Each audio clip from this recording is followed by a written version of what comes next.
knows what I mean. If I was like, lady, I can't wait to come you, she knows what I mean. Really? Lady, if I say to you, I can't wait to come you, you know what I mean, right? I mean, I can wait to inseminate that pussy. His Latin style is functional but crude, and his Tuscan is only a little better. If he wants to move up in the company, to be trusted with more difficult assignments, he needs to improve. One day in the office, Leonardo mentioned his desire to improve his writing to one of his co-workers at Titini's firm. This man came from a better-off Florentine family and had a bit more education under his belt than Leonardo. He'd spent a few years studying law in Bologna. He was a bit older, too, and had a bit more money to his name. To help Leonardo with his writing, he loaned the new arrival a book, a copy of the speeches of Cicero. This was Leonardo's entry point into a new world. He devoured his burned copy of Cicero's speeches, and asked around the office until he found a manuscript of Cicero's letters. From there, he moved on to Livy and a series of other classical authors. Using some of the newly cheap paper that was flooding the city, Leonardo practiced his Latin and Tuscan writing skills. His bookish new friends critique and correct his work. They give him pointers on proper classical construction of sentences and choice of words. Tell everybody your story. With a better writing style under his belt, Leonardo moves on to the front. He's handling a portion of the firm's correspondence with its agents in Genoa now. He's facilitating the export of finished cloth from there further on to the north. His style has improved. Most of his work is in Tuscan, but occasionally he gets to show off his Latin chops. Nobody will confuse him with one of the city's emerging literary talents, but his language is functional. He occasionally incorporates a piece of flair, a classical word that he's proud to show off. You know, I wonder why more assholes. Practical benefits of his Josh, I wonder why more people don't name their kids Debbie. Together with his Hey, friends, guys, you're right. discuss It's my daughter. I'd be like, what is that? co-workers from the firm who lent him They books change? introduce him to a wider It's circle like, of it's people like, who I don't have a share their kid named interests. Zebulon, you fuck. Hey. Zebulon Pike. He's a good. Oh, was he? Maybe. I swear to fucking God. Yoshi. Yoshi, remember when this one was going?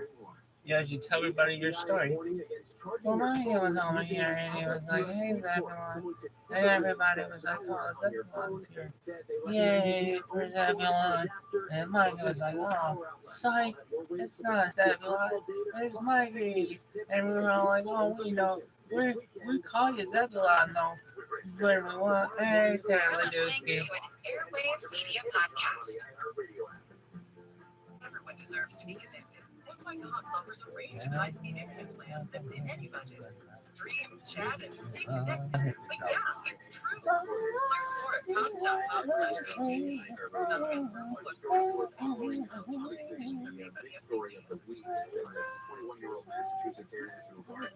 I'm Gavin Whitehead, host of The Art of Crime, a history podcast about the unlikely collisions between true episode profiles and artists who has been linked to an assassination. The most infamous one is actor John Wilkes Booth, assassin of Abraham Lincoln. The creators we talk about worked in a variety of artistic media throughout history, from Renaissance Italy to 20th century Mexico. Subscribe to The Art of Crime. One of those shows, but Today we are going to talk about the life of American explorer and soldier Zebulon Pike.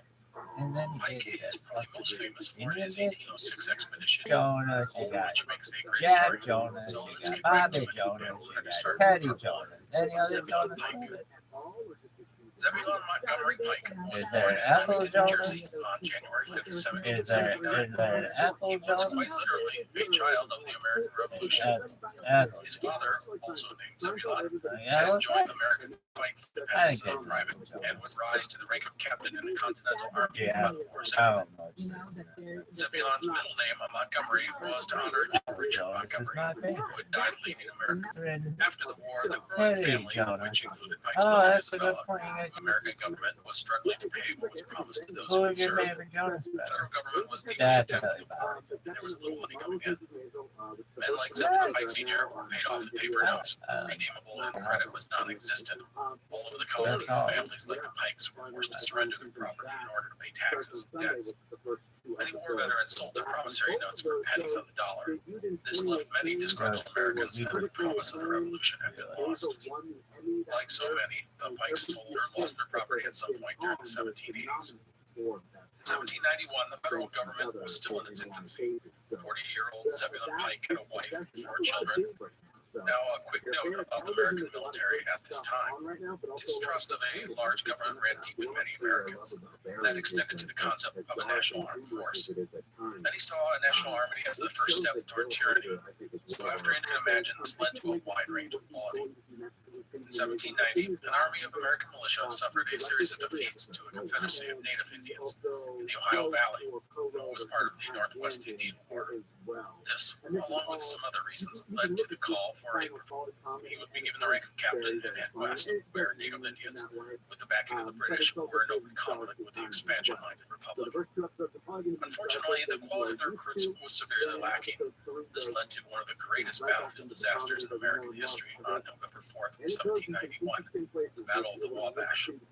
It's also called St. Clair's defeat, as well as the Battle of 1,000 Slain, which tells you the results were not good. Roughly 1,000 American troops, led by General Arthur St. Clair, faced off against an equal number of Indians from a confederation of Miamis, Shawnees, and Delawares under the command of Little Turtle. Even Pike, who had survived the slaughter, would take command of an entire regiment due to the loss of so many officers. Recognizing the need to upgrade the nation's military, Congress created a standing national army in early 1792. As before, Zebulon Pike enlisted, and he would be given the rank of captain. Zebulon Sr. would serve under General Anthony Wayne, a Revolutionary War hero who Pike had served with a decade before. Wayne would go about whipping the new army into shape, and he would eventually lead the Americans to victory at the Battle of Fallen Timbers in 1794 and end the Native American threat in the region and force the British out of the territory. Now it is time to shift our tale from Zebulon Pike Sr. to his then 15-year-old son, Zebulon Montgomery Pike. In 1794, the same year as Wayne's victory at the Battle of Fallen Timbers, 15-year-old Zebulon Jr. enlisted in the United States Army, following in his father's footsteps. For Jr., the choice of the Army was probably not a difficult one. It was wearing the ideals on his eldest son, honoring hard work, resilience, sacrifice, and What about Zebulon, Jonas? For the Pikes, independence and success and nation were intertwined. Young Zebulon would spend the next decade manning the various forts in the Ohio Valley, guiding goods up and down the Ohio, Wabash, and Mississippi rivers. It was a hard life. Pay was low and living conditions could be crude. But these years helped make the man. Zebulon Pike would become a tireless, dedicated, hardworking, and proud young man, much like his father and his nation. In this time, Pike would learn about the value of a river. Rivers were the lifeblood of America. Along the rivers, I like Latoya Jonas. The rivers were I don't critical routes care what essential to the military that he was so proud to serve. Zebulon Pike was not a formally educated man, but he believed in the value of education. He would read constantly, always seeking to better himself as a person.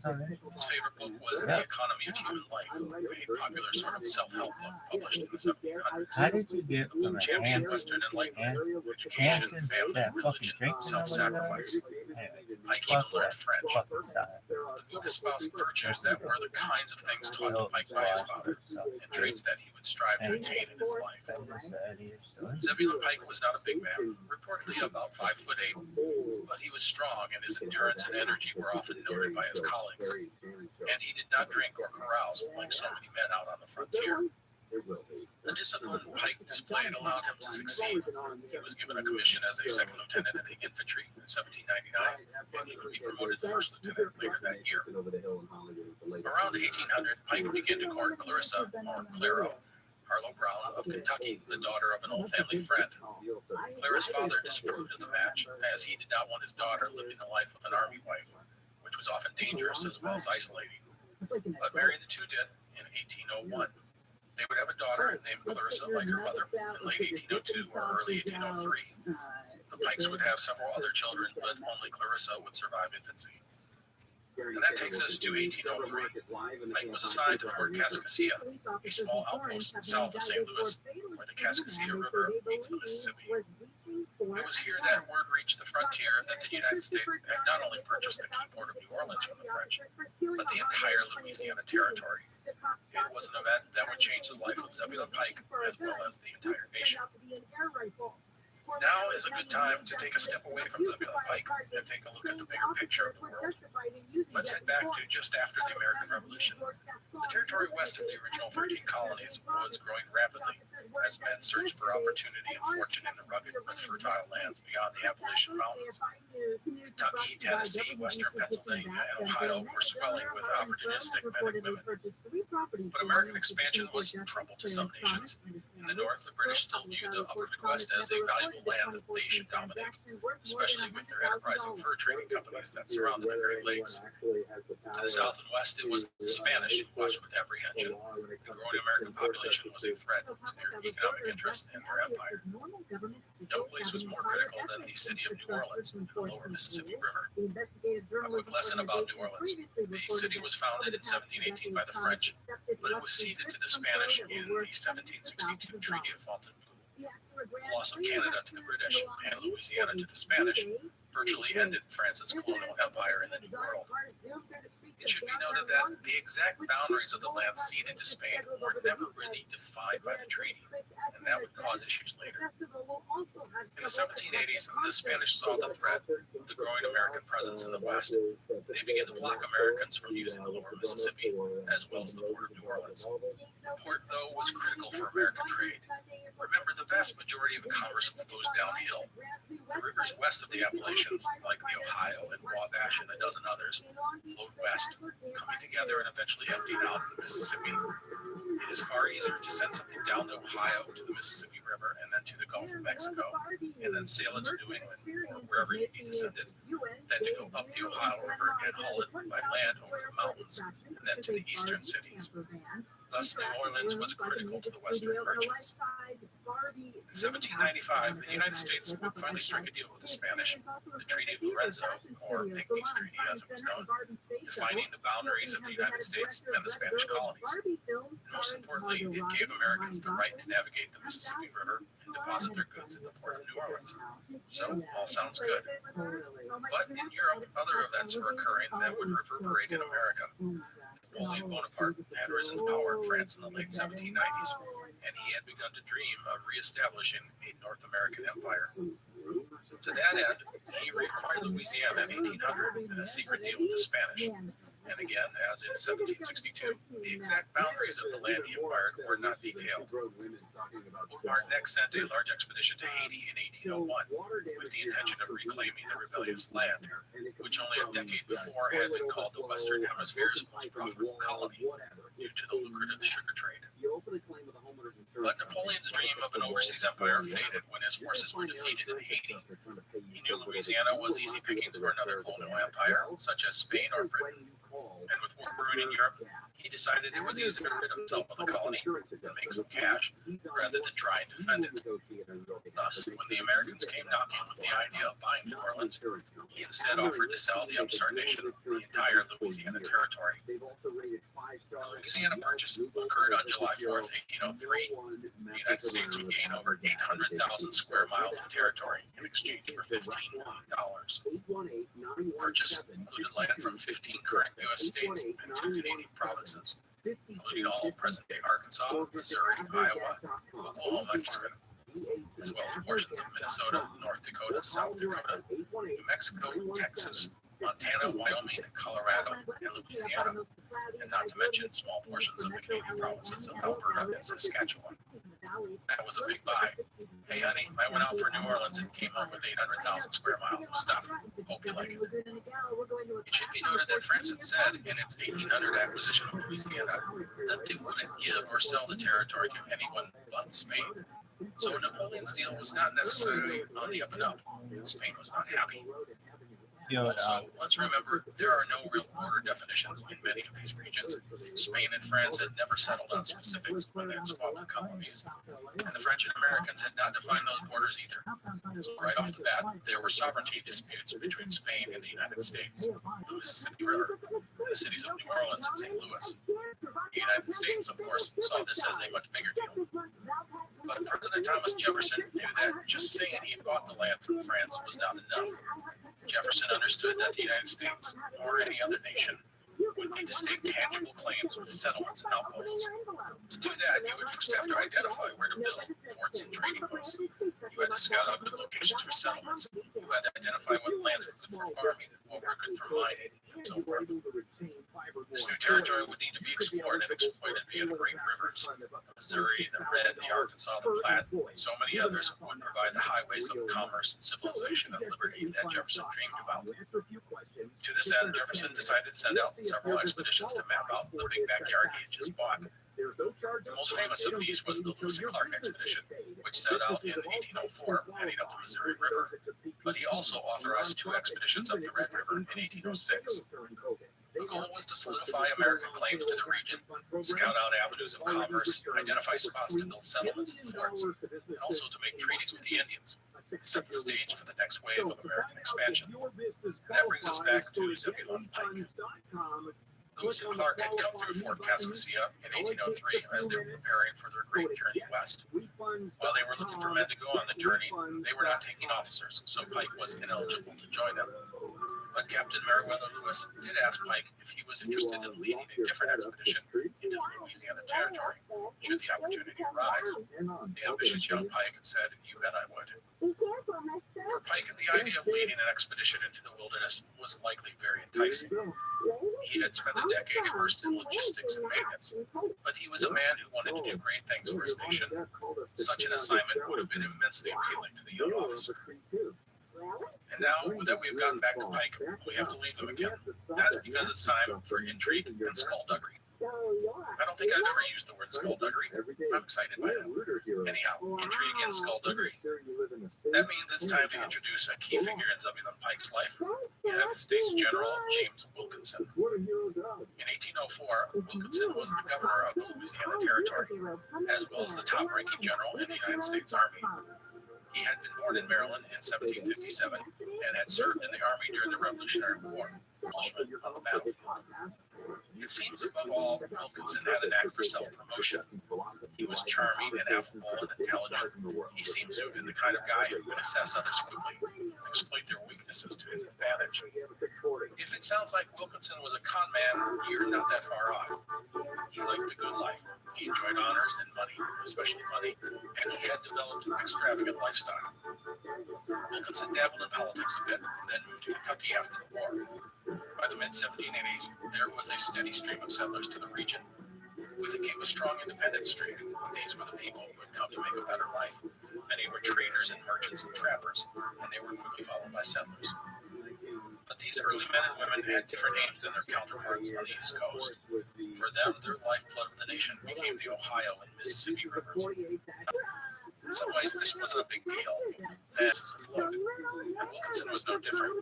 He signed a document swearing his allegiance to the Spanish crown and agreed to look after the interests of Spain. But Wilkinson went further. He went on to suggest that Kentucky join the Spanish Empire as its vassal. He even suggested to the Spanish that he be granted 60,000 acres of land near present-day Vicksburg, along with a bribe, which he called a pension, of $7,000. He got the bribe, but not the land. As you can see, Wilkinson is a duplicitous dirtbag. He was an expert at playing both sides of the table. He will scheme and plot with the Spanish, all the while seeing how things turn out with the Americans. However, by the end of 1788, Wilkinson would put the Spanish on the sidelines for now. He lost confidence in the Spanish and decided his lot was best cast with the United States. When the new National Army was formed in 1792, Wilkinson joined up and would receive the rank of Brigadier General.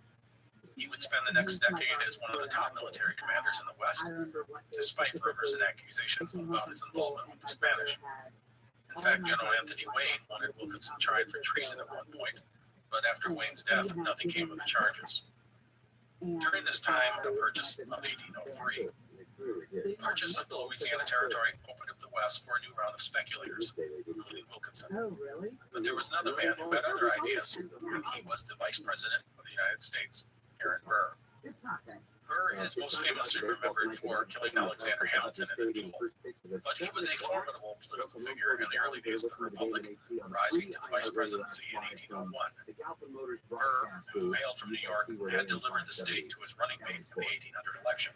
But Jefferson didn't need him this time around, and he decided to go with James Madison as his vice I president. swear to fucking God, if that fucking thing is Burr I'm got gonna into an flip out on escalated war with Zuckerberg. Hamilton, the nation's first Secretary of Treasury and the former commander of the Army.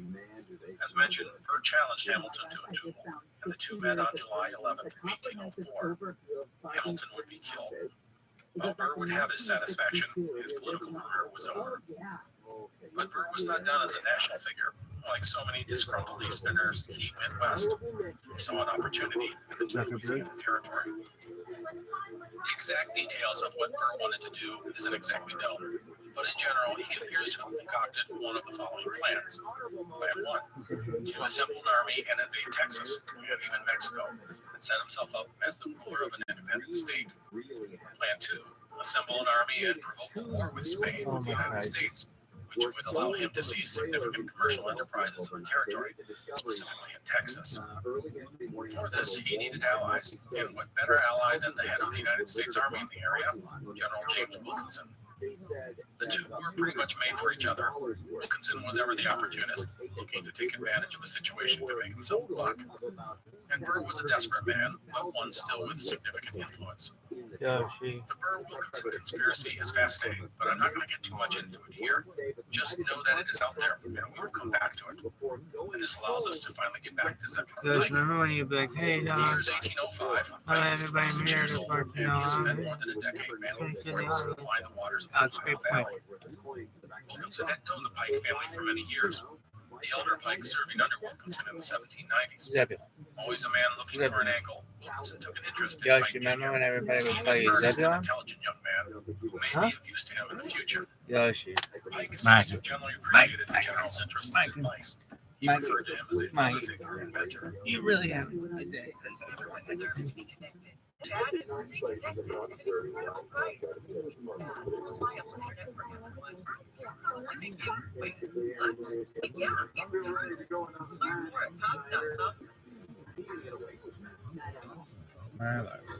In all human history, there are few stories like that of ancient Egypt. On the banks of the Nile, these people created one of the most enduring and significant cultures.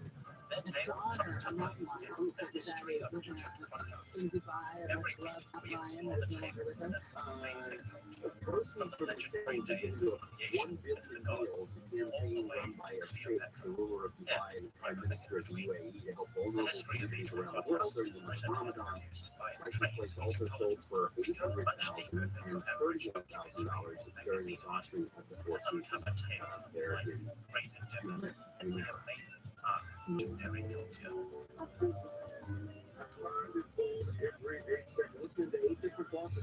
So, with Jefferson sending out Lewis and Clark in 1804 and other expeditions in the queue, Wilkins decided to get into the game.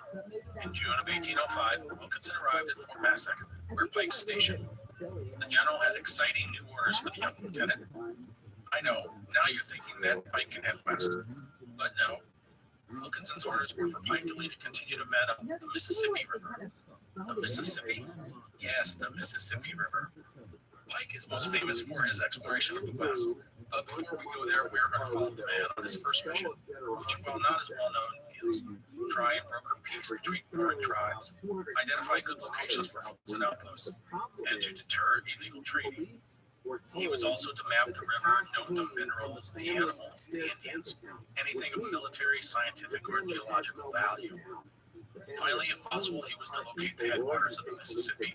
All of this he was to do before winter. For Wilkinson, he could use this information in a number of ways, notably to influence the myriad of enterprises that were sprouting up in the region, especially in the fur trade industry. Pike would set out on his journey on August 9th, 1805. And right away, we see a huge mistake. This is too late to be heading up the Mississippi River. Anyone who's been in the upper Midwest knows this. You've got maybe 3 months before snow and freezing sets in. Pike should have left in May or even June, but he was a good soldier and he set out as ordered. The expedition consisted of Pike and 20 men, a sergeant, 2 corporals, and 17 privates. Pike would later dub them the damn set of rascals. They had a 70-foot-long keelboat along with provisions for 4 months. The keelboat was a flat-bottomed cargo vessel, common west. They were often powered by poles and oars. They usually had a sail as well. For Pike and his men, going up the river was slow. They were going against the current, and they did not have anyone with knowledge of the river. On more than one occasion, their boat would get snarled like brush and logs in the river, or get stuck on a sandbar. Pike frequently walked along the shore with his rifle, hunting when possible, as he was one of the expedition's better shots. In late summer, the traffic down the river was steady, as Indians and traders brought furs to St. Louis and beyond. Pike, who later published an account of his trip up the Mississippi, reported seeing merchants in boats, Indians in canoes, and signs of camps along the river. By the way, Pike's journals recounting his expedition, which he published in 1810, are a wonderful source material. Pike was meticulous in detail. He was, however, not a good writer, and it shows. It is loaded with lines like, "Caught 2 perch today." It's not the most riveting tale, but thankfully other writers have used it on their first decent-sized group of natives, a band of displaced Sauk Indians.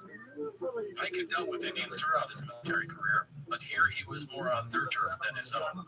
In typical fashion, he offered the natives greetings from their new father, Thomas Jefferson, and offered gifts like tobacco and salt and whiskey. On the whole, the native peoples he encountered along his journey were helpful and open to Pike, although it's not likely they understood much of what he said. The idea of the United States owning the land was not something many Indians understood. On September 1st, Pike dined with Julian Dubuque at the settlement of the same name. Dubuque operated a lead mine in the area. This was a typical task of Pike. It was his job, resources, and operations in the region. Dubuque was a Frenchman who had built his operation during the years of Spanish control. It would be Pike's job to assess the loyalty and intentions of men like Dubuque. On September 4th, the expedition reached the town of Prairie du Chien, a community of about 400 people located where the Wisconsin River joins the Mississippi. It was the northernmost settlement of whites on the river. The location was strategic because of the Wisconsin River. The Wisconsin itself was important as it ran all the way into the north of what is now the state. But if you go up the river about 120 miles from Prairie du Chien, the Fox River is only a short 2-mile portage away. And the Fox River led to Lake Michigan. It is the shortest convenient portage between the Great Lakes and the Mississippi River basins. Thus, goods from the Great Lake onto the Mississippi. In fact, that is exactly how the earliest explorers of the region, Louis Joliet and Jacques Marquette, had reached the Mississippi River. In Prairie du Chien, Pike got a taste of what the upper Mississippi was like. Here he found people of all nationalities, French, British, American, Sioux, Sauk, Fox, Winnebago. It was the hub of the region. The people had survived and thrived by adapting to the environment as well as to each new overlord. First the French had come, then the British, and now the Americans were making their play. People were wary of change, but they adapted in the past, and they would adapt in the future. But there was one big difference here. The Americans were coming to bring civilization. They would bring order in the way that Americans believed in order, property and licenses and laws. The French and then the British had adapted to the natives and the environment, and vice versa, and made a workable symbiotic relationship. Pike's arrival was a sign that things were going to change, even if many did not realize it. An isolated series of forts and outposts up the river would be beneficial to advancing the United States cause on the Mississippi. At this time, things were just too wide open. There were too many different groups and agendas, and few laws and little structure. This lack of administration was hampering the advancement of American interests. With that in mind, Pike came to the conclusion that Prairie du Chien would be an ideal spot for a permanent American presence. And he spent several days in the town identifying the potential locations to construct such a fort. Pike's men would spend several days recuperating in the town.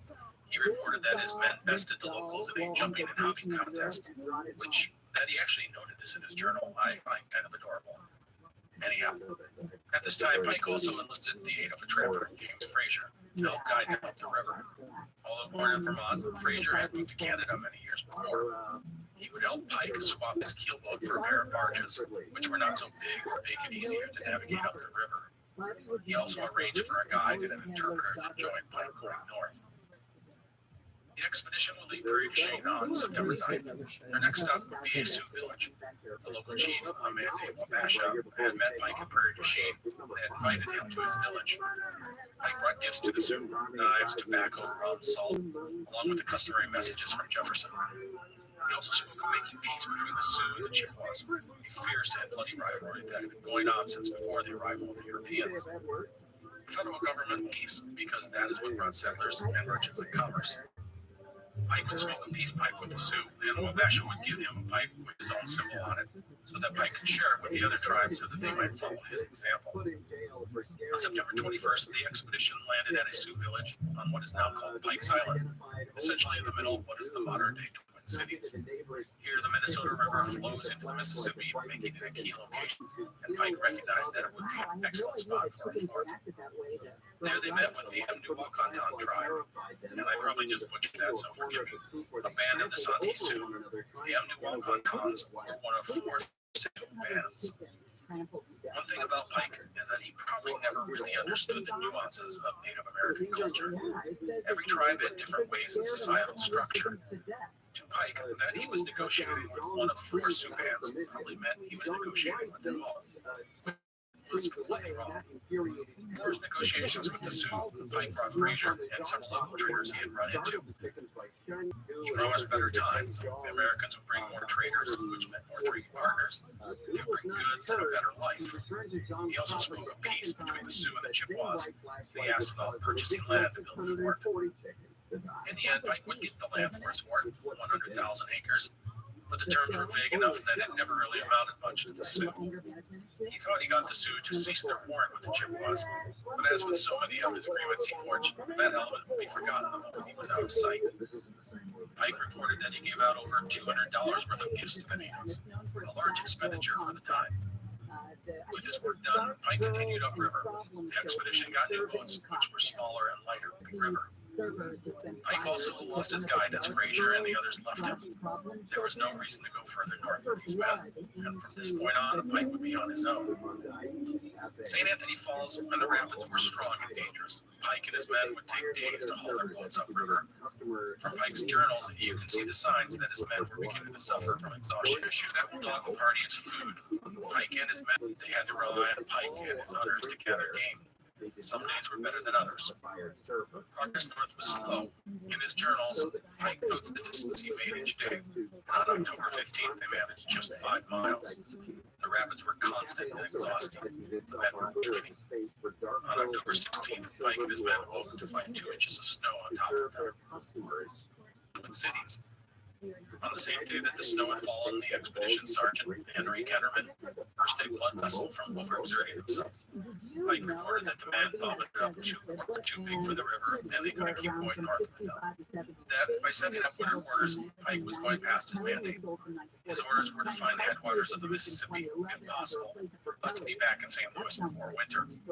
If he had been smart, he would have headed home, but as would continue to say with Pike, he isn't always smart.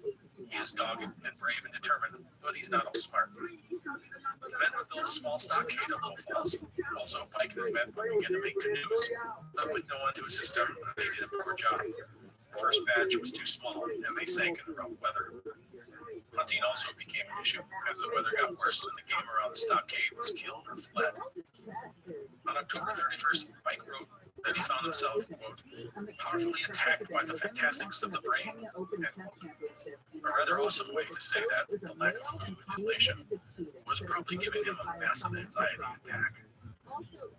Pike, the man who never drank, wrote in his journal that he came to understand why men drank when isolated as such. All in all, Pike and his men would spend 7 weeks in Little Falls. While he and his best hunters brought in game, he developed a new strategy. The waters were thickening and would eventually freeze over. He decided the best way to move forward was by sled. Thus, on December 10th, Pike set off to the north by sled instead of canoe, He left half his men under Sergeant Ketterman at the stockade they had constructed. The rest pushed north with Pike. In many ways, travel grew easier as it grew colder, because the ice and the packed snow allowed the sleds to move easily ice several times and even the tent catching on fire. But despite all the issues, Pike and his men kept moving forward. On January 2nd, 1806, the Americans ran into a group of men from a British fur trading company. The Englishman leading the group was James Grant of the Northwest Company. He invited Pike and another of his men to his lodge, which was 6 miles away. After eating and warming themselves, Grant told Pike that he and his men, and it was a good thing as the temperatures were getting well. Pike reported that the snow was 3 feet deep, and his January 6th journal entry says, quote, "Spent a miserable night," end quote. That kind of sums up outdoors in Upper Minnesota. Pike found Grant's trading post to be well stocked and those living there in good health. He and his men recuperated before leaving on January 20th, aiming for Leech Lake, where there was a larger Northwest Company trading post. Pike and his men would reach the post on Leech Lake on February 1st. In addition to reaching the post, Pike had come to the conclusion that Leech Lake was the main source of the Mississippi River. He wrote in his journal, quote, "I will not attempt to describe my feelings of the accomplishment of my voyage, for this is the main source of the Mississippi." Pike had done it, or so he thought. Unfortunately, Leech Lake is not the source of the Mississippi. That's about 25 miles away. But let's not be too hard on Pike. It would take until 1832 for someone, a man named Henry Schoolcraft, to correctly figure out what the river source was. And even then, that would be disputed for decades. So Pike had found his headwaters, and he had come to the Northwest Company's trading post on the lake. It was an impressive fort, 13-foot high walls, 150 feet on each side, with 3 gates. Pike would find out that the post had 109 men on the payroll.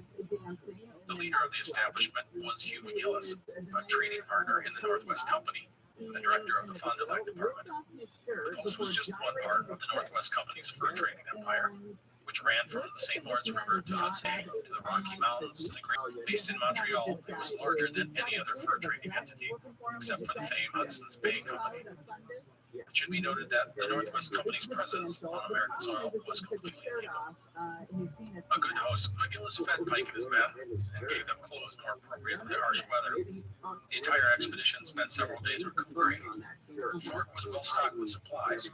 Pike even borrowed books from McGillis, reading some Shakespeare during his stay. Pike would eventually travel. He also interviewed trappers and traders and Indians that he came upon. In this time, Pike took many notes and made many observations, and some of those observations disturbed him. On February 7th, Pike would deliver a letter to McGillis accusing him and the Northwest Company of operating without a license, not paying taxes, giving liquor to the Indians, and generally promoting British interests over those of Americans, more than any British had over the native peoples. As Pike had seen in Prairie du Chien, they were interdependent on each other. The natives brought furs, the British brought goods they desired. But for the most part, the British had let the Indians go about their lives as before. If war came between the U.S. and Britain, the Indians would have no reason to help the Americans. You might think this is kind of an odd thing to do, accuse the man of tax evasion and so forth. I mean, McGillis and his comrades had basically saved the American party from freezing to death. Here they were eating their food and drinking their whiskey and reading their books, and Pike drops the hammer down. Oh, and one other thing, Pike ordered the British flag being flown over the outpost shot down. He then replaced it with an American flag.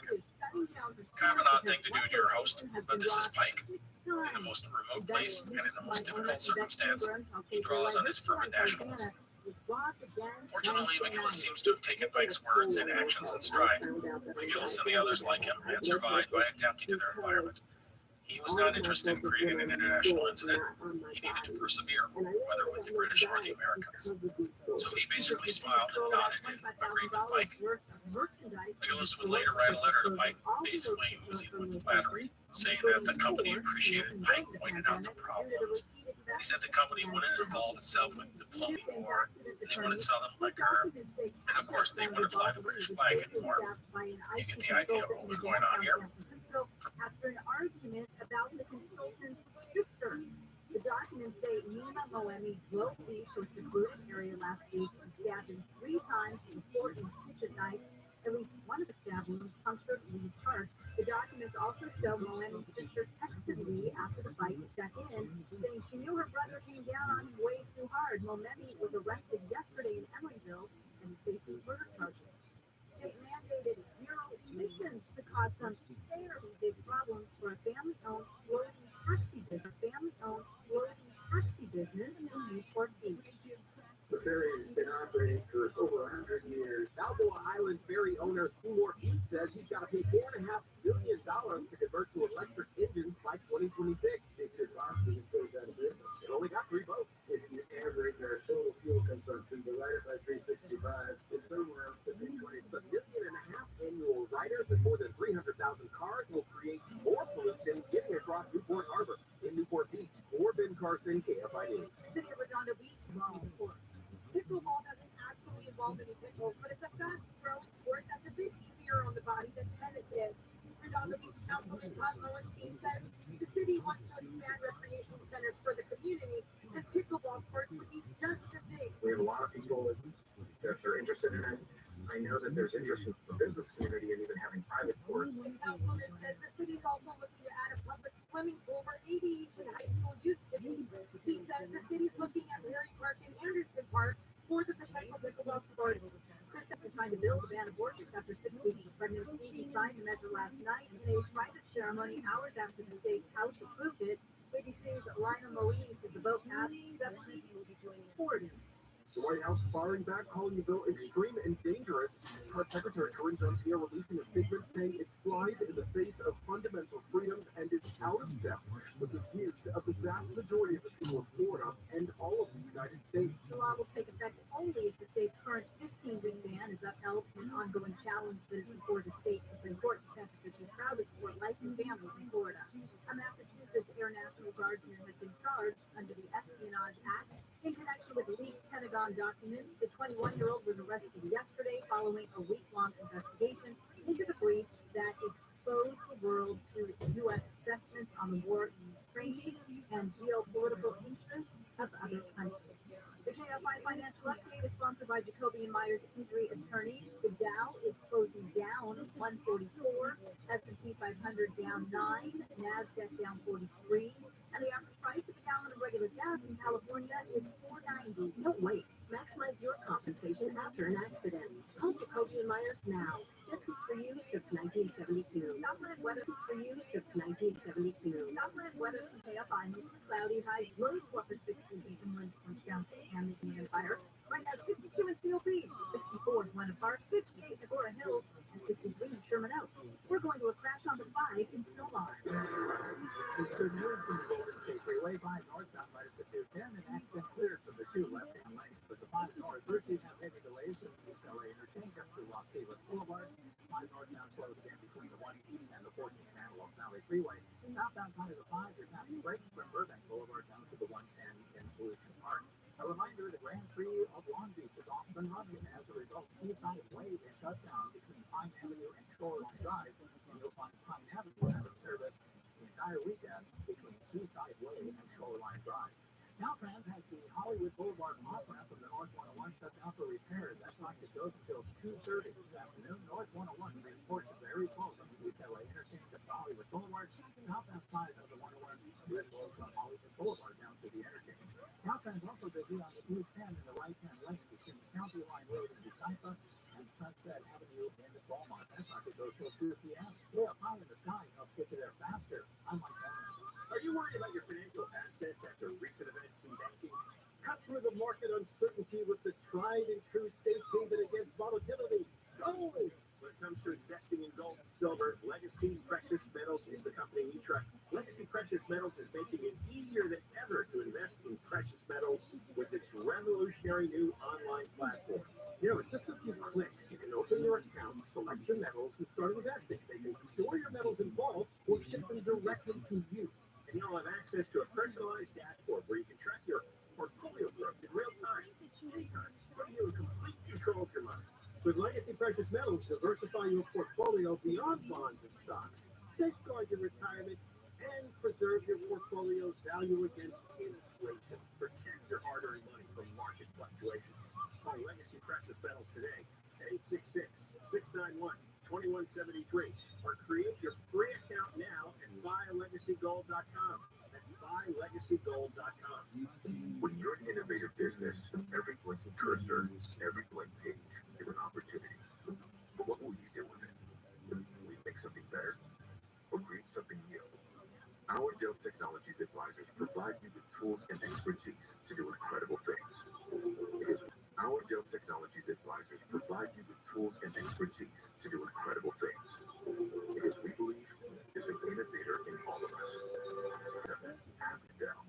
I'm John Trump, attorney and CEO of the domestic litigation firm Cordell & Cordell. We help men deal with the life changes triggered by divorce, such as child custody and property division, among many others. But life changes also occur after divorce. These changes can cause the existing court order irrelevant or harder to follow. If you feel a modification to your court order might be necessary, talk to us at Cordell & Cordell. For a partner men can count on. 1455 Gracie Road, Suite 1050, San Diego, California, 92108. CordellCordell.com. Call Service Champions for an $88 precision gear tune-up or visit ServiceChampions.com. More stimulating talk.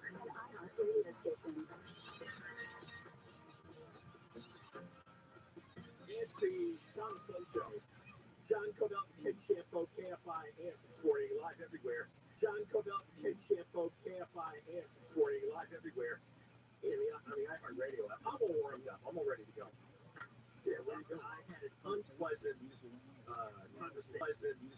I'm not going to go into the detail now here, but unpleasant conversation with a government employee. And the truth, I'm all, I don't want to get into it yet. But, I'm stirred up. The juices are flowing. So that's the best time to tell a story and get the most out of it. No. I have strategic reasons. I'm a critic. But today, in due time, all the truth comes out. You're leaking documents too. If I had documents, I'd be leaking them all over. In fact, it's one thing I'm putting out an all-points bulletin call. If you have documents, send them to us so we can leak them. Well, we got the Catholic Church documents 20 years ago on, what's his name? I need fresh meat. I need fresh scandal. Fresh. All right, hot scandal. Maybe somebody will answer your request. We've done some good stuff. I have one question. Is that naked lady still laying on the sofa? San Vicente Boulevard. Naked homeless lady. And I had another question with that. Is that an end of mine? John, why don't you go check? You can come back and tell us if you find it. I saw the photo. You know her on the Come on, Ken. He's always talking about. Why is it women hot? That woman homeless hot. woman is probably got drug You addiction. never know. Or you think he'd still be hot. Why is it that? Talk about how attractive women are. I did say it. I felt her. I didn't say anything about what the woman was. She did. I know. There's a market now. And report back to us if she's still there. And then I said, and then you can let us know if it's hot. Based on the photo, I would say, well, we haven't updated that story to play. I'm going to start with something else, but since you asked the question, this comes from KCLA Channel 5. John Spinolio, let's play this out. Along Sanderson Boulevard near Beverly Hills. What's happening is, I can this is the safest place that anyone can find. James Boss has lived on and off the streets for more than 13 years. Recently, he and dozens of other homeless residents have been camping on evenings and sidewalks near the upscale Beverly Center, which borders Beverly Hills. A lot of people think this area in particular has seen an increase in people setting up their tents and stuff like that. Why is that? They told us to come over here. The sheriff and the police department told us to come over this way because they're going to offer us housing. The LAPD tells KCLA it cannot confirm that there has been a directive for officers to tell unhoused people to move to the area. The LA County Sheriff's Department says no such directive is in place. While the city of LA has an anti-camping ordinance, it's not strictly enforced. But in Beverly Hills, located on the west side of San Vicente, there are no encampments. They are outlawed. They're doing drugs, they're selling drugs. It's out of control. We pay so much in property tax, we pay so much in income tax. It is not fair For us to live like this and to not sleep at night. Cecilia Foxy, and her office just sends a boilerplate email saying there's nothing we can do. Councilmember Cecilia Foxy, who represents the area, releasing a statement saying in part, my home is within walking distance of these encampments. What these small businesses and the surrounding communities have had to endure is unacceptable. My staff and I have been doing everything we can to manage the situation while working hard to locate housing and services. We'll take your help as the city takes a look at the new CEO of the Los Angeles Homeless Services Authority telling reporters yesterday that all cities across California, not just Los Angeles, are dealing with encampment problems. All this despite billions of dollars in funding from Measure 8 and Prop 888. Then it's the new dot. Oh, everybody's dealing with it. Beverly Hills is handling it. Beverly Hills is handling it. There's that guy here who said don't come right away and tell you to get out. Yeah, camp back over there in LA. Hey, look, we put out the warning. Never goes for anyone with the last name Yaroslavsky, but listen. He put out a show in the dance or anything. It's a bag of filthy lots, okay? This idea, my home is within walking distance. She claimed yesterday that chewed on the sofa for a month, Katie. You didn't do anything. Yeah, that's what Dr. Tim Wright said yesterday. Oh, I didn't get that part. Yeah, that she'd been lying there for 4 weeks. Oh, no. Yeah. For McGillis, he could afford to be magnanimous. Pike would be gone in short order, and things would simply go back to the way they had been. So for roughly 2 weeks, Pike had as needed, and Pike was satisfied with the man's response to have the Americans out of his hair. Pike would reach the stockade at Little Falls in early March. To his dismay, he found that Sergeant Ketterman had broken open the booze, drinking it as well as selling it to the men. He had even taken some of Pike's private items and sold them or traded them to passing Indians. Pike would conduct a court-martial and have Ketterman broken to the rank of private. The small troop would spend the next few weeks restocking supplies. They hunted and traded with the many visitors that ventured past their stockade. Finally, they would head back to St. Louis in early April. The voyage down the river was far smoother than the one going up, and they would make good speed down the Mississippi, which was high due to the spring rains and the melting snows. On April 30th, 1806, Pike and his expedition arrived in St. Louis. I have to say that I went to give a cheer when Pike gets home. His journey up the Mississippi had not been easy, but in his defense, he had no experience venturing into the unknown. He had no experts with him, no botanist or doctor or even a friendly guide. He had no state-of-the-art scientific equipment, and to top it off, he had been sent upriver way too late in the year. For Pike and his men, there was a lot of learning on the job, and they had done the best that they could. Of course, it was far from a perfect endeavor. Pike had blundered his way through things at times. He probably would have died had it not been for the help of others that he'd met along the way. In his dealings with the Indians as well as the British, he had mixed righteousness and idealism with the tact of a bull in the china shop. Pike had been sent on this journey to do several things: map the Mississippi up to its headwaters if possible, observe and assess the various powers on the river, Indians and non-Indians, scout out locations for forts and outposts, and even buy land when necessary. He was also to work out peace between warring Sioux and Chippewas, and he was to crack down on the unlicensed trading in the region. If you look at the list, Pike had done a lot of that, at least sort of. Pike might have believed he had done it all, but reality was much different. The Sioux and the Chippewas would go right back to fighting, and the British traders would go right back to doing what they'd always done. And Lake Leech was not really the headwaters of the Mississippi. And we can't forget that Pike had ignored orders by not returning the previous fall.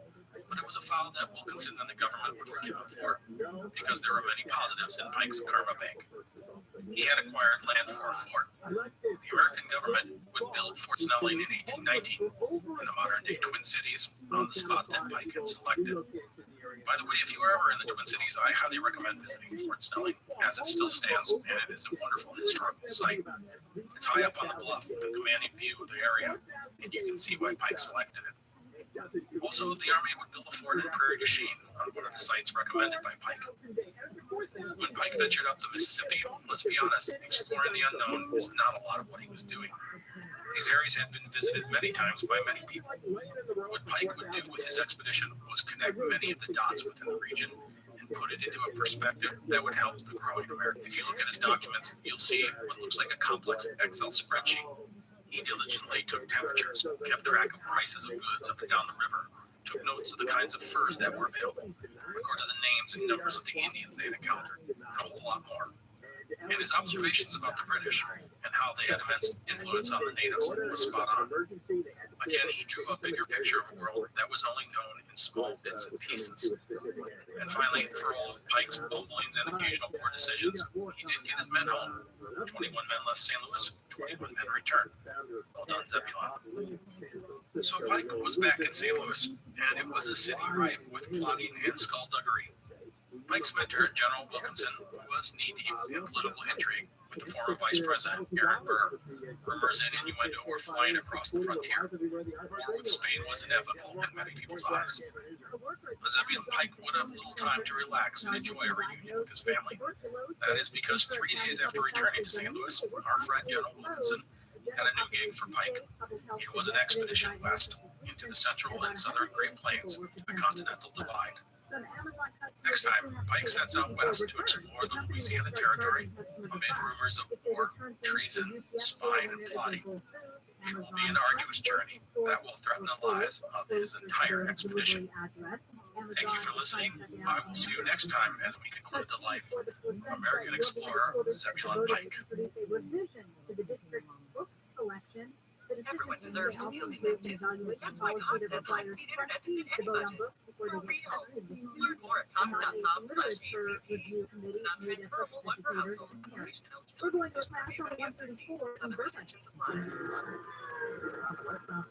The French Revolution set Europe ablaze. It was an age of enlightenment and progress, but also of tyranny and oppression. It was an age of glory and an age of tragedy. One man stood above it all. This was the age of Napoleon. This was the age of Napoleon. I'm Evan Rummage, host of the Age of Napoleon podcast. Join me as I examine the life and times of one of the most fascinating and enigmatic characters in modern history. Look for the Age of Napoleon wherever you find your podcasts. You're listening. Fresh, delicious meals at home without the stress of planning and prepping. Introducing Tavala. Tavala is a first-of-its-kind meal service that makes any well-known foods. By combining a countertop smart oven with delivered meals, just scan a QR code to cook dinner. First, choose from a variety of chef-crafted meals delivered weekly to your door. When you're ready to eat, just 1 minute of easy prep. Next, scan your meal's QR code with the Tavala Smart Oven, while the oven automatically switches between modes in 5 minutes or less. No shopping, no chopping. Meals back today with Tavala. Go to Tavala.com now to save $150 on a Tavala Smart Oven when you agree to order meals 6 times. That's TOVALA.com. Promo apply automatically at checkout. Tavala. Eat well effortlessly. Tavala.com. I'm Gavin Whitehead, host of The Art of Crime, a history podcast about the unlikely collisions between true crime and the arts. Season 2 is titled Assassins. Each episode profiles an artist who has been linked to an assassination. The most infamous one is actor John Wilkes Booth, assassin of Abraham Lincoln. The creators we talk about worked in a variety of artistic media throughout history, from Renaissance Italy to 20th century Mexico. Subscribe to The Art of Crime wherever you get your podcasts. Welcome to Explorers. This is part 2 of our series on American explorer, Zebulon Montgomery Pike. Last time, we left Pike in St. Louis in the summer of 1806, preparing for a journey into the Louisiana Territory. The previous year, Pike had ventured up the Mississippi River, exploring and documenting the people and places at the behest of his mentor, General James Wilkinson. Pike had done a commendable job considering the circumstances, and he had gained valuable experience. But before Pike strikes out west, let's set the stage for things to come, because there are political intrigues going on that need to be understood. In 1806, tensions between Spain and the United States were running high. The Spanish viewed the growing republic as a threat to their colonial empire. They disputed the borders of the Louisiana Purchase and resented incursions of traders and merchants into their lands. At this time, Spain was a massive empire, encompassing much of South and Central America, the Caribbean, plus the southwest region of North America, modern-day Texas, New Mexico, Arizona, and California. And they also controlled Florida, plus territories in Africa and Asia. But the size of the Spanish Empire hit a crumbling behemoth. Many of these regions were bubbling cauldrons of revolution, with a restless population that saw themselves less and less tied to the mother country with every passing generation. In fact, much of the empire would break away in a series of revolts within the next 20 years. But the Spanish crown, like so many large bureaucracies, was blind to the wave that would eventually sweep over them. And in the 1800s, the reaction to an external threat like the United States weakened and increased their courtship with native Indian tribes in the southwest and the plains, and they took a hard stance against merchants who tried to slip into their territory. Speaking of merchants, this is a good time to talk about the trade situation in the Southwest. In the early 1800s, the key trading post in the region was Santa Fe. Santa Fe was the provincial capital of the territory. Initially, goods came to the town from the south, but as the Mississippi River opened up new opportunities, a steady flow of goods, particularly furs, began to arrive in Santa Fe overland from St. Louis. The Spanish strictly controlled this trade, but American merchants eyed the Santa Fe market as ripe for exploitation. So that's the trade situation, and with that out of the way, now it is time to bring back to our story Mr. Aaron Burr, the former Vice President of the United States. If you recall, Burr had been run out of politics after killing Alec. What he wanted to do was essentially raise an army in the West and invade what is now Texas and New Mexico, and possibly even take control of the key American port of New Orleans.